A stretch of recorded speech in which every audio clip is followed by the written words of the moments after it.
Hello friends, कसे आहात सगळे? मस्त मजेत ना? नवीन दिवसाची नवीन सुरुवात एका नवीन रेसिपीने करत आहे बघा.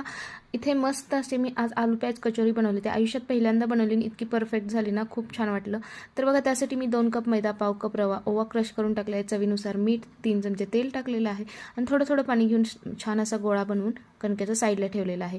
आता बघा, स्टफिंगसाठी मी इथे एका पॅनमध्ये तेल घातलेलं आहे 2 चमचे. त्यानंतर त्यामध्ये टाकलेले आहे जिरे, थोडीशी बडीशेप टाकलेली आहे, बारीक चिरलेला कांदा टाकलेला आहे. 2 कांदे मी इथे मध्यम आकाराचे घेतले होते. त्यानंतर आल्याची पेस्ट, मिरची टाकलेली आहे, धनेपूड, जिरेपूड, लाल तिखट, हिंग पावडर, हळद टाकलेली आहे, चवीनुसार थोडंसं आणखी मीठ टाकलेलं आहे. छान मसाला एकत्र करायचा आहे. त्यानंतर त्यामध्ये शिजलेला बटाटा किसून घ्यायचा आहे आणि छान असं त्याच्यावरतून हिरवी कोथिंबीर टाकायची आहे. तर बघा, इथे छान असं स्टफिंग तयार झालेलं आहे. त्यानंतर कणकेचे एकसारखे गोळे बनवून घ्यायचे. हातावरतीच त्याची छोटीशी पारी बनवून त्यामध्ये स्टफिंग भरून पुन्हा गोळा मिटवून छान अशी त्याची कचोरी बनवून घ्यायची, तळून घ्यायची आणि चॅनलला सबस्क्राईब